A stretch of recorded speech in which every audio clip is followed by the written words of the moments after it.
राधे कृष्णा आप सभी को। आज की वीडियो में हम सुनेंगे सत्यनारायण भगवान की कथा। सत्यनारायण भगवान की कथा बहुत ही प्रचलित है। हिंदू मान्यताओं के अनुसार यह सबसे प्रतिष्ठित व्रत कथा है। इसमें भगवान विष्णु के सत्य स्वरूप की सत्यनारायण रूप की पूजा की जाती है। इसका दूसरा अर्थ यह भी है कि संसार में एकमात्र नारायण ही सत्य हैं, बाकी सब माया है। चलिए कथा शुरू करते हैं। श्री सत्यनारायण भगवान की कथा। पहला अध्याय। श्री व्यास जी ने कहा, एक समय नैमिषारण्य तीर्थ में शौनक आदि सभी ऋषियों तथा मुनियों ने पुराण शास्त्र के वेत्ता श्री सूत जी महाराज से पूछा, महामुने, किस व्रत या तपस्या से मनोवांछित फल प्राप्त होता है? उसे हम सब सुनना चाहते हैं, आप कहें। श्री सूत जी बोले, इसी प्रकार देवऋषि नारद जी के द्वारा भी पूछे जाने पर भगवान कमलपति ने उनसे जैसा कहा था उसे कह रहा हूँ, आप लोग सावधान होकर सुने। एक समय योगी नारद जी लोगों के कल्याण की कामना से विविध लोकों में भ्रमण करते हुए मृत्यु लोक में आए और यहाँ उन्होंने अपने कर्मफल के अनुसार नाना योनियों में उत्पन्न सभी प्राणियों को अनेक प्रकार के क्लेश और दुख भोगते हुए देखा तथा किस उपाय से इनके दुखों का सुनिश्चित रूप से नाश हो सकता है, ऐसा मन में विचार करके वे विष्णु लोक को गए। वहाँ 4 भुजाओं वाले शंख, चक्र, गदा, पद्म तथा वनमाला से विभूषित शुक्ल वर्ण भगवान श्री नारायण का दर्शन कर उन देवाधिदेव की वे स्तुति करने लगे। नारद जी बोले, हे वाणी और मन से परे स्वरूप वाले, अनंत शक्ति संपन्न, आदि मध्य और अंत से रहित, निर्गुण और सकल कल्याणमय गुणगानों से संपन्न, स्थावर जंगमात्मक निखिल सृष्टि प्रपंच के कारणभूत तथा भक्तों की पीड़ा नष्ट करने वाले परमात्मन, आपको नमस्कार है। स्तुति सुनने के अनंतर भगवान विष्णु जी ने नारद जी से कहा, हे महाभाग, आप किस प्रयोजन से यहाँ आए हैं? आपके मन में क्या है? कहिए, वह सब कुछ मैं आपको बताऊंगा। नारद जी बोले, हे भगवान, मृत्यु लोक में अपने पाप कर्मों के द्वारा विभिन्न योनियों में उत्पन्न सभी लोग बहुत प्रकार के क्लेशों से दुखी हो रहे हैं। हे नाथ, किस लघु उपाय से उनके कष्टों का निवारण हो सकेगा?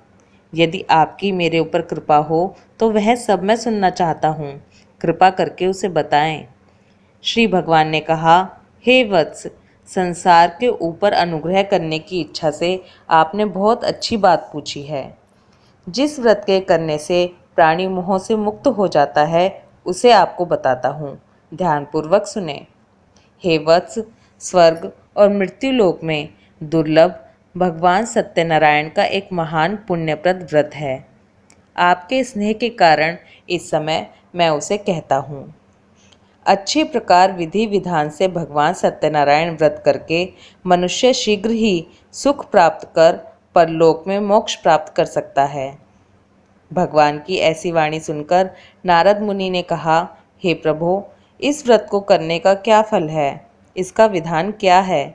इस व्रत को किसने किया और इसे कब करना चाहिए? यह सब विस्तार पूर्वक बतलाइए। श्री भगवान ने कहा, यह सत्यनारायण व्रत दुख, शोक आदि का शमन करने वाला, धन धान्य की वृद्धि करने वाला, सौभाग्य और संतान देने वाला तथा सर्वत्र विजय प्रदान करने वाला है।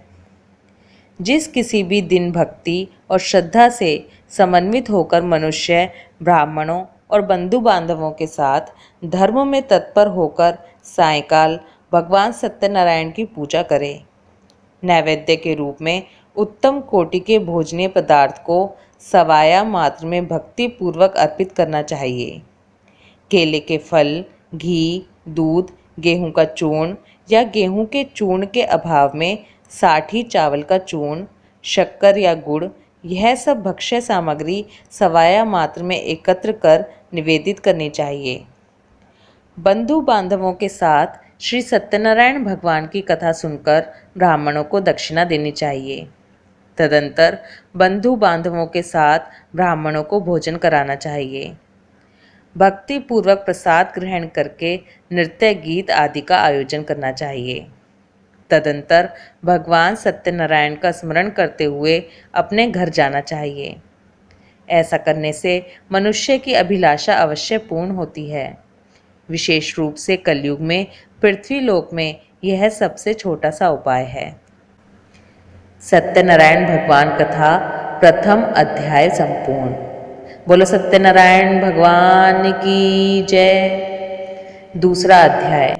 श्री सूत जी बोले, हे द्विजों, अब मैं पुनः पूर्व काल में जिसने इस सत्यनारायण व्रत को किया था उसे भली भांति विस्तार पूर्वक कहूँगा। रमणीय काशी नामक नगर में कोई अत्यंत निर्धन ब्राह्मण रहता था। भूख और प्यास से व्याकुल होकर वह प्रतिदिन पृथ्वी पर भटकता रहता था। ब्राह्मण प्रिय भगवान ने उस दुखी ब्राह्मण को देखकर वृद्ध ब्राह्मण का रूप धारण करके उस द्विज से आदर पूर्वक पूछा, हे विप्र, प्रतिदिन अत्यंत दुखी होकर तुम किस लिए पृथ्वी पर भ्रमण करते रहते हो? हे द्विज श्रेष्ठ, यह सब बतलाओ, मैं सुनना चाहता हूँ। ब्राह्मण बोला, हे प्रभो, मैं अत्यंत दरिद्र ब्राह्मण हूँ और भिक्षा के लिए ही पृथ्वी पर घूमा करता हूँ। यदि मेरी इस दरिद्रता को दूर करने का आप कोई उपाय जानते हो तो कृपा पूर्वक बतलाइए। वृद्ध ब्राह्मण बोला, हे ब्राह्मण देव, सत्यनारायण भगवान विष्णु अभिष्ट फल को देने वाले हैं। हे विप्र, तुम उनका उत्तम व्रत करो, जिसे करने से मनुष्य सभी दुखों से मुक्त हो जाता है। व्रत के विधान को भी ब्राह्मण से यत्न पूर्वक कहकर वृद्ध ब्राह्मण रूपधारी भगवान विष्णु वहीं पर अंतर्ध्यान हो गए। वृद्ध ब्राह्मण ने जैसा कहा है उस व्रत को अच्छी प्रकार से वैसे ही करूँगा। यह सोचते हुए उस ब्राह्मण को रात में नींद नहीं आई। अगले दिन प्रातःकाल उठकर सत्यनारायण का व्रत करूँगा ऐसा संकल्प करके वह ब्राह्मण भिक्षा के लिए चल पड़ा। उस दिन ब्राह्मण को भिक्षा में बहुत सा धन प्राप्त हुआ। उसी धन से उसने बंधु बांधवों के साथ भगवान सत्यनारायण का व्रत किया। इस व्रत के प्रभाव से वह श्रेष्ठ ब्राह्मण सभी दुखों से मुक्त होकर समस्त संपत्तियों से संपन्न हो गया। उस दिन से लेकर प्रत्येक महीने उसने यह व्रत किया। इस प्रकार भगवान सत्यनारायण के इस व्रत को करके वह श्रेष्ठ ब्राह्मण सभी पापों से मुक्त हो गया और उसने दुर्लभ मोक्ष पद को प्राप्त किया। हे विप्र, पृथ्वी पर जब भी कोई मनुष्य श्री सत्यनारायण का व्रत करेगा उसी समय उसके समस्त दुख नष्ट हो जाएंगे। हे ब्राह्मणों, इस प्रकार भगवान नारायण ने महात्मा नारद जी से जो कुछ कहा मैंने वह सब आप लोगों से कह दिया। आगे अब और क्या कहूँ? हे मुने, इस पृथ्वी पर उस ब्राह्मण से सुने हुए इस व्रत को किसने किया? हम वह सब सुनना चाहते हैं। उस व्रत पर हमारी श्रद्धा हो रही है। श्री सूत जी बोले, हे मुनियों, पृथ्वी पर जिसने यह व्रत किया उसे आप लोग सुने। एक बार वह द्विज श्रेष्ठ अपनी धन संपत्ति के अनुसार बंधु बांधवों तथा परिवारजनों के साथ व्रत करने के लिए उद्यत हुआ। इसी बीच एक लकड़हारा वहां आया और लकड़ी बाहर रखकर उस ब्राह्मण के घर गया। प्यास से व्याकुल वह उस ब्राह्मण को व्रत करता हुआ देख प्रणाम करके उससे बोला, हे प्रभु, आप यह क्या कर रहे हैं? इसके करने से किस फल की प्राप्ति होती है? विस्तार पूर्वक मुझसे कहिए। विप्र ने कहा, यह सत्यनारायण का व्रत है जो सभी मनोरथों को प्रदान करने वाला है। उसी के प्रभाव से मुझे यह सब महान धन धान्य आदि प्राप्त हुआ है। जल पीकर तथा प्रसाद ग्रहण करके वह नगर चला गया। सत्यनारायण देव के लिए मन में ऐसा सोचने लगा कि आज लकड़ी बेचने से जो धन प्राप्त होगा उसी धन से भगवान सत्यनारायण का श्रेष्ठ व्रत करूँगा। इस प्रकार मन से चिंतन करता हुआ लकड़ी को मस्तक पर रखकर उस सुंदर नगर में गया जहाँ धन संपन्न लोग रहते थे।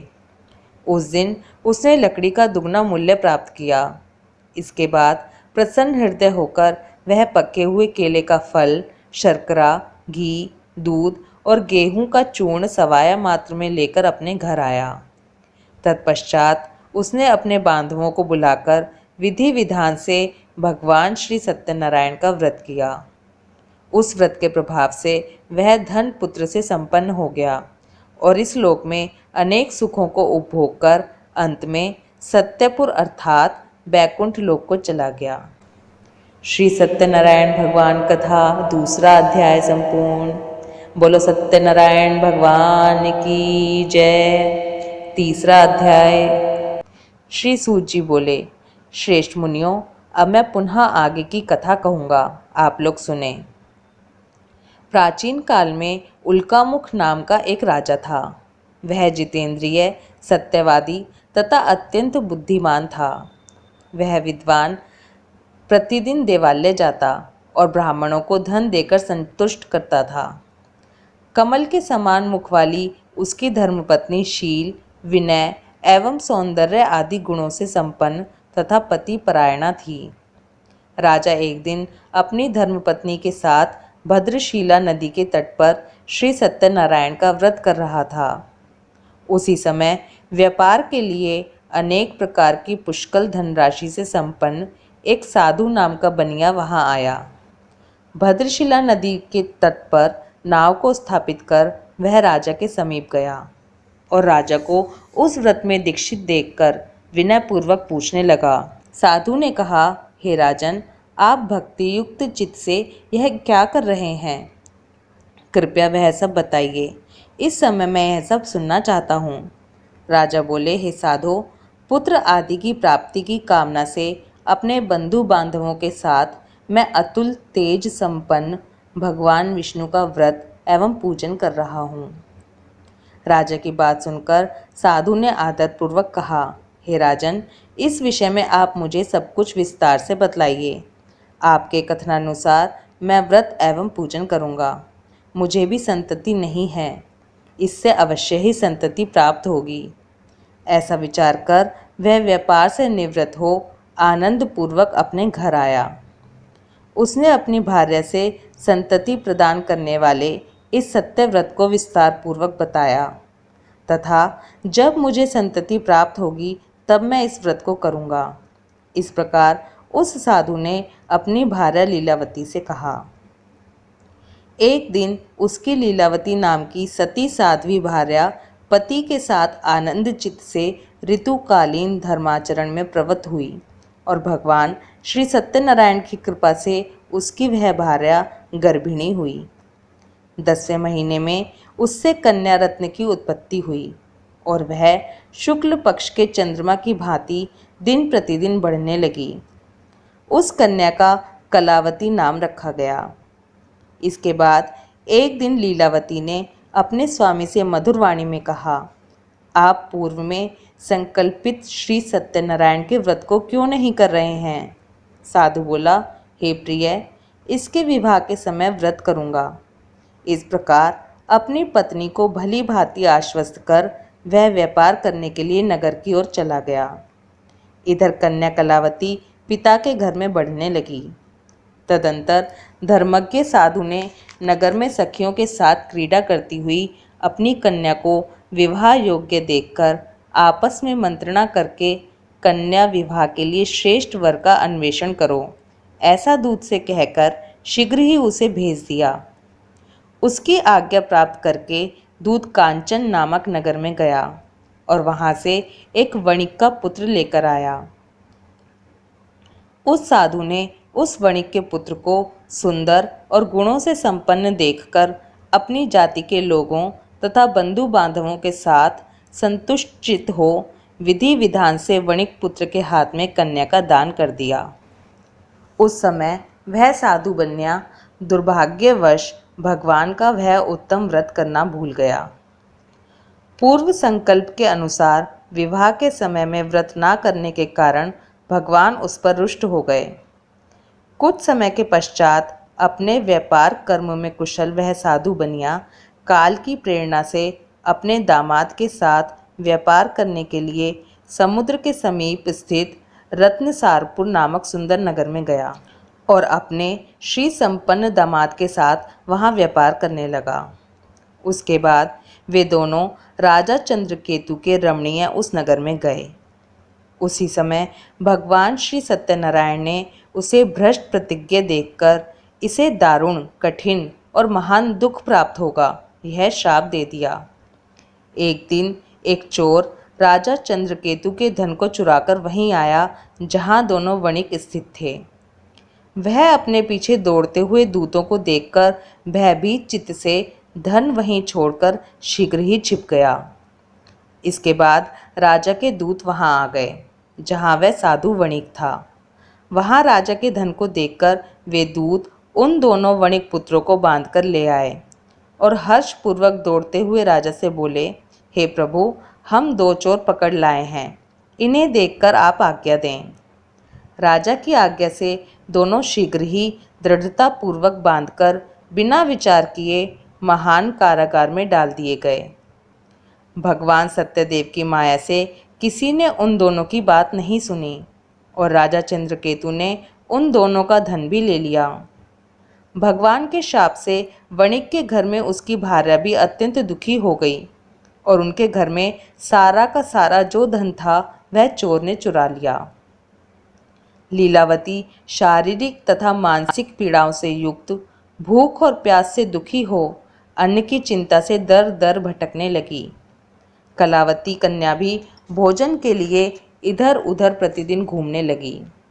एक दिन भूख से पीड़ित कलावती एक ब्राह्मण के घर गई। वहां जाकर उसने श्री सत्यनारायण के व्रत पूजन को देखा। वहां बैठकर उसने कथा सुनी और वरदान मांगा। उसके बाद प्रसाद ग्रहण करके वह कुछ रात होने पर घर गई।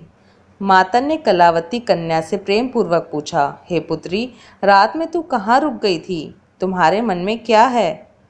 कलावती कन्या ने तुरंत माता से कहा, माँ, मैंने एक ब्राह्मण के घर में मनोरथ प्रदान करने वाला व्रत देखा है। कन्या की उस बात को सुनकर वह वणिक की भार्या व्रत करने को उद्यत हुई और प्रसन्न मन से उस साध्वी ने बंधु बांधवों के साथ भगवान श्री सत्यनारायण का व्रत किया तथा इस प्रकार प्रार्थना की, हे भगवान, आप हमारे पति एवं जमाता के अपराध को क्षमा करें। वे दोनों अपने घर शीघ्र आ जाएं। इस व्रत से भगवान सत्यनारायण पुनः संतुष्ट हो गए तथा उन्होंने नृपश्रेष्ठ चंद्रकेतु को स्वप्न दिखाया और स्वप्न में कहा, हे नृपश्रेष्ठ, प्रातःकाल दोनों वणिकों को छोड़ दो और वह सारा धन भी दे दो जो तुमने उनसे इस समय ले लिया है, अन्यथा राज्य, धन एवं पुत्र सहित तुम्हारा सर्वनाश कर दूंगा।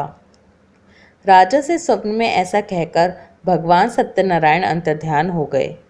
इसके बाद प्रातःकाल राजा ने अपने सभासदों के साथ सभा में बैठकर अपना स्वप्न लोगों को बताया और कहा, दोनों बंदी वणिक पुत्रों को शीघ्र ही मुक्त कर दो। राजा की ऐसी बात सुनकर वे राजपुरुष दोनों महाजनों को बंधन मुक्त करके राजा के सामने लाकर विनय पूर्वक बोले, महाराज, बेड़ी बंधन से मुक्त करके दोनों वणिक पुत्र लाए गए हैं। इसके बाद दोनों महाजन नृपश्रेष्ठ चंद्रकेतु को प्रणाम करके अपने पूर्व वृत्तांत का स्मरण करते हुए भय चिंतित हो गए और कुछ बोल ना सके। राजा ने वणिक पुत्रों को देखकर आदरपूर्वक कहा, आप लोगों को प्रारब्धवश यह महान दुख प्राप्त हुआ है। इस समय अब कोई भय नहीं है।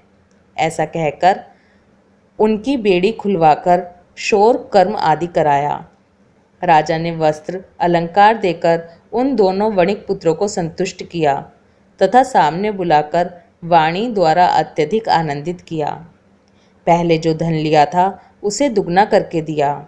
उसके बाद राजा ने पुनः उनसे कहा, साधो, अब आप अपने घर को जाएं। राजा को प्रणाम करके आपकी कृपा से हम जा रहे हैं, ऐसा कहकर उन दोनों महावैश्यों ने अपने घर की ओर प्रस्थान किया। श्री सत्यनारायण भगवान कथा 3रा अध्याय संपूर्ण। बोलो सत्यनारायण भगवान की जय। 4था अध्याय। श्री सूत जी बोले, साधु बनिया मंगलाचरण कर और ब्राह्मणों को धन देकर अपने नगर के लिए चल पड़ा। साधु के कुछ दूर जाने पर भगवान सत्यनारायण की उसकी सत्यता की परीक्षा के विषय में जिज्ञासा हुई। साधो, तुम्हारी नाव में क्या भरा है? तब धन के मद में चूर दोनों महाजनों ने अवहेलनापूर्वक हंसते हुए कहा, दंडिन, क्यों पूछ रहे हो? क्या कुछ द्रव्य लेने की इच्छा है? हमारी नाव में तो लता और पत्ते आदि भरे हैं। ऐसी निष्ठुर वाणी सुनकर तुम्हारी बात सच हो जाए, ऐसा कहकर दंडी सन्यासी का रूप धारण किए हुए भगवान विष्णु कुछ दूर जाकर समुद्र के समीप बैठ गए।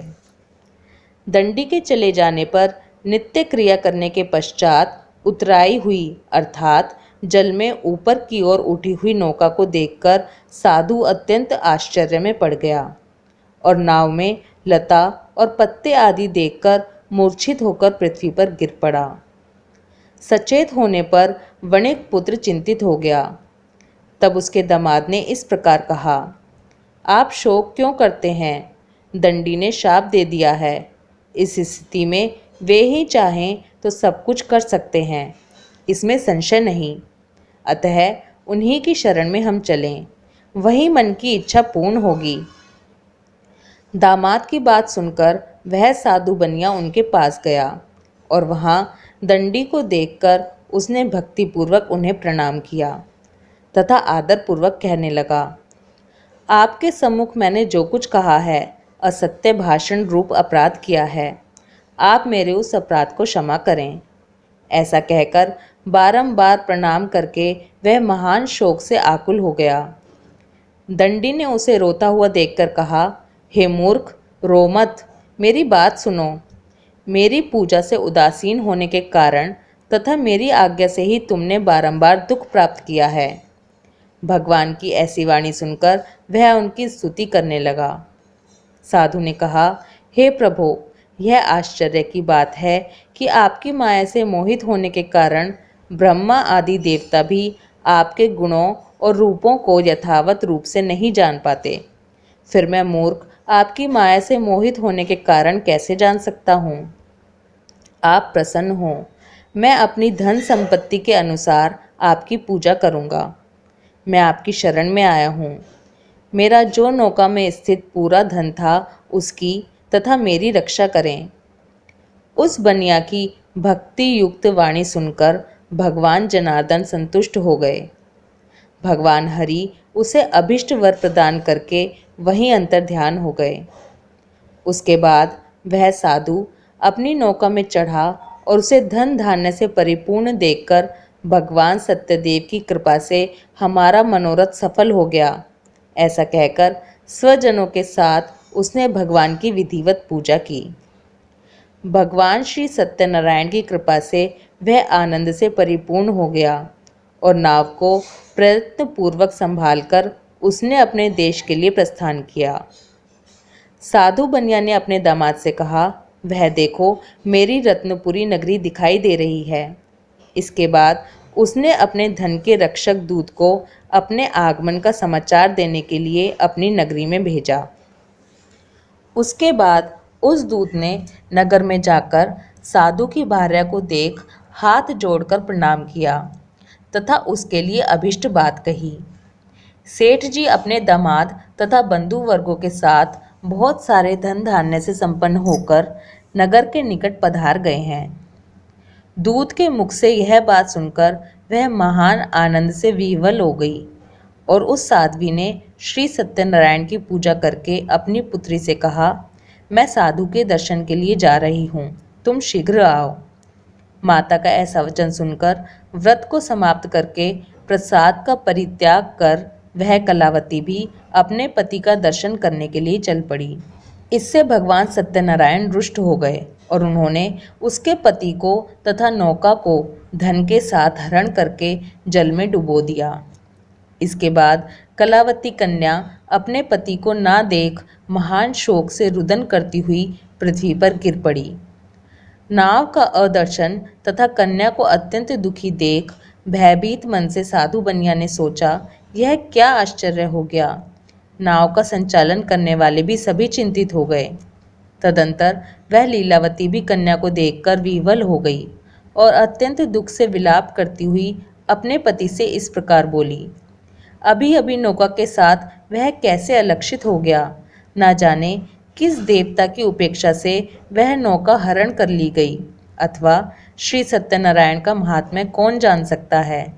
ऐसा कहकर वह स्वजनों के साथ विलाप करने लगी और कलावती कन्या को गोद में लेकर रोने लगी। कलावती कन्या भी अपने पति के नष्ट हो जाने पर दुखी हो गई और पति की पादुका लेकर उनका अनुगमन करने के लिए उसने मन में निश्चय किया। कन्या के इस प्रकार के आचरण को देख भार्या सहित वह धर्मज्ञ साधु बनिया अत्यंत शोक संतप्त हो गया और सोचने लगा, या तो भगवान सत्यनारायण ने यह अपहरण किया है, या हम सभी भगवान सत्यदेव की माया से मोहित हो गए हैं। अपनी धन शक्ति के अनुसार मैं भगवान श्री सत्यनारायण की पूजा करूंगा। सभी को बुलाकर इस प्रकार कहकर उसने अपने मन की इच्छा प्रकट की और बारंबार भगवान सत्यदेव को दंडवत प्रणाम किया। इससे दीनों के परिपालक भगवान सत्यदेव प्रसन्न हो गए। भक्तवत्सल भगवान ने कृपा पूर्वक कहा, तुम्हारी कन्या प्रसाद छोड़कर अपने पति को देखने चली आई है। निश्चय ही इसी कारण उसका पति अदृश्य हो गया है। यदि घर जाकर प्रसाद ग्रहण करके वह पुनः आए तो हे साधु बनिया, तुम्हारी पुत्री पति को प्राप्त करेगी, इसमें संशय नहीं है। कन्या कलावती भी आकाश मंडल से ऐसी वाणी सुनकर शीघ्र ही घर गई और उसने प्रसाद ग्रहण किया। पुनः आकर स्वजनों तथा अपने पति को देखा। तब कलावती कन्या ने अपने पिता से कहा, अब तो घर चलें, विलंब क्यों कर रहे हैं। कन्या की वह बात सुनकर वणिक पुत्र संतुष्ट हो गया और विधि विधान से भगवान सत्यनारायण का पूजन करके धन तथा बंधु बांधवों के साथ अपने घर गया। तदंतर पूर्णिमा तथा संक्रांति पर्वों पर भगवान सत्यनारायण का पूजन करते हुए इस लोक में सुख भोग कर अंत में वह सत्यपुर बैकुंठ लोक में चला गया। श्री सत्यनारायण भगवान कथा चौथा अध्याय संपूर्ण। बोलो सत्यनारायण भगवान की जय। पांचवा अध्याय। श्री सूत जी बोले, श्रेष्ठ मुनियों, अब इसके बाद मैं दूसरी कथा कहूँगा, आप लोग सुने। अपनी प्रजा का पालन करने में तत्पर तुंगध्वज नामक एक राजा था। उसने सत्यदेव के प्रसाद का परित्याग करके दुख प्राप्त किया। इसके बाद वह वन में जाकर और वहाँ बहुत से पशुओं को मारकर वट वृक्ष के नीचे आया। वहाँ उसने देखा कि गोपगण बंधु बांधवों के साथ संतुष्ट होकर भक्ति पूर्वक भगवान सत्यदेव की पूजा कर रहे हैं। राजा यह देखकर भी अहंकारवश ना तो वहाँ गया और ना उसे भगवान सत्यनारायण को प्रणाम ही किया। पूजन के बाद सभी गोपगण भगवान का प्रसाद राजा के समीप रखकर वहाँ से लौट आए और इच्छा अनुसार उन सभी ने भगवान का प्रसाद ग्रहण किया। इधर राजा को प्रसाद का परित्याग करने से बहुत दुख हुआ। उसका संपूर्ण धन धान्य एवं सभी 100 पुत्र नष्ट हो गए। राजा ने मन में यह निश्चय किया कि अवश्य ही भगवान सत्यनारायण ने हमारा नाश कर दिया है, इसलिए मुझे वहाँ जाना चाहिए जहाँ श्री सत्यनारायण का पूजन हो रहा था। ऐसा मन में निश्चय करके वह राजा गोपगणों के समीप गया और उसने गोपगणों के साथ भक्ति श्रद्धा से युक्त होकर विधि पूर्वक भगवान सत्यदेव की पूजा की। भगवान सत्यदेव की कृपा से वह पुनः धन और पुत्रों से संपन्न हो गया तथा इस लोक में सभी सुखों का उपभोग कर अंत में सत्यपुर बैकुंठ लोक को प्राप्त हुआ। श्री सूत जी कहते हैं, जो व्यक्ति इस परम दुर्लभ श्री सत्यनारायण के व्रत को करता है और पुण्यमयी तथा फल प्रदायिनी भगवान की कथा को भक्ति युक्त होकर सुनता है, उसे भगवान सत्यनारायण की कृपा से धन धान्य आदि की प्राप्ति होती है।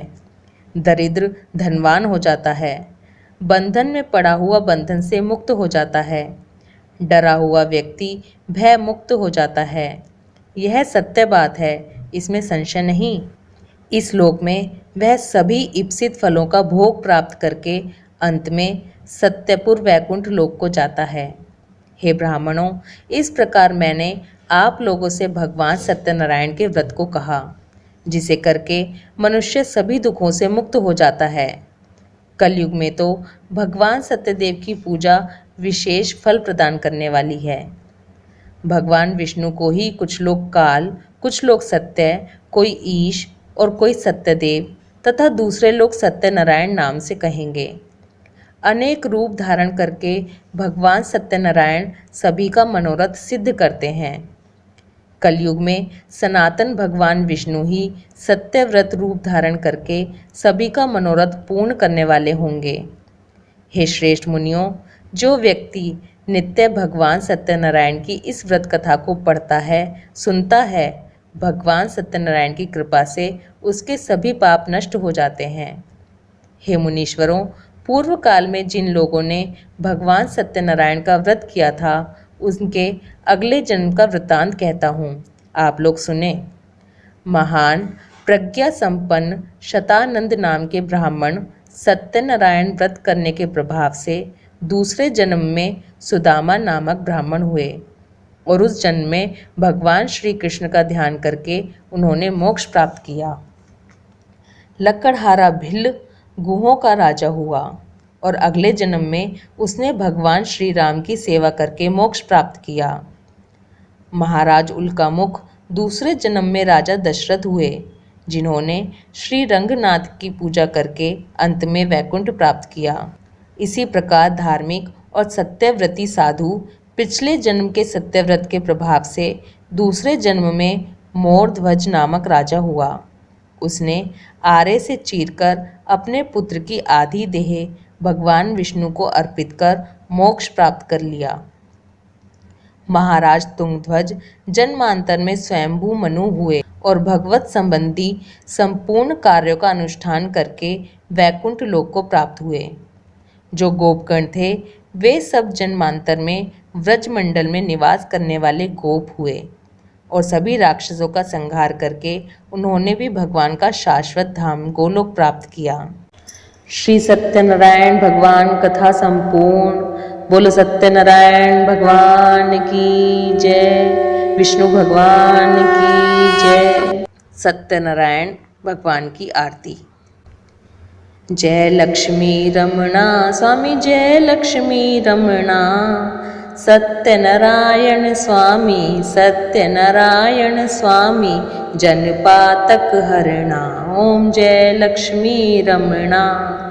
रत्न जड़ित सिंहासन अद्भुत छवि राजे, स्वामी अद्भुत छवि राजे।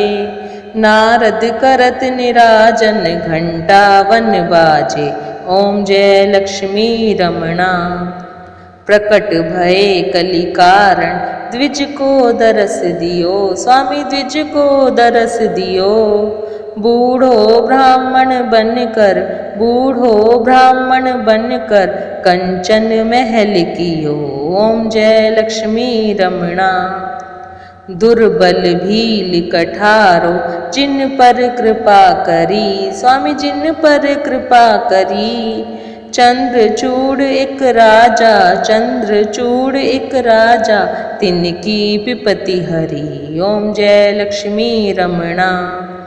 वैश्य मनोरथ पायो श्रद्धा तज दीन्ही, स्वामी श्रद्धा तज दीन्ही। सो फल भोग्य प्रभु जी, सो फल भोग्य प्रभु जी, फिर स्तुति कीन्ही। ओम जय लक्ष्मी रमणा। भाव भक्ति के कारण छिन छिन रूप धर्यो, स्वामी छिन छिन रूप धर्यो। श्रद्धा धारण कीन्ही, श्रद्धा धारण कीन्ही, तिनको काज सरो। ओम जय लक्ष्मी रमणा। ग्वाल बाल संग राजा वन में भक्ति करी, स्वामी वन में भक्ति करी। मन वांछित फल दीन हो, मन वांछित फल दीन हो, दीन दयालु हरि। ओम जय लक्ष्मी रमणा। चढ़त प्रसाद सवायो कदली फल मेवा, स्वामी कदली फल मेवा। धूप दीप तुलसी से, धूप दीप तुलसी से, राजी सतदेवा। ओम जय लक्ष्मी रमणा। सत्यनारायण जी की आरती जो कोई नर गावे, स्वामी जो कोई नर गावे। तन मन सुख संपत्ति, तन मन सुख संपत्ति, मन वांछित फल पावे। ओम जय लक्ष्मी रमणा, ओम जय लक्ष्मी रमणा, स्वामी जय लक्ष्मी रमणा। सत्यनारायण स्वामी, सत्यनारायण स्वामी, जनपातक हरणा। ओम जय लक्ष्मी रमणा, ओम जय लक्ष्मी रमणा, ओम जय लक्ष्मी रमणा।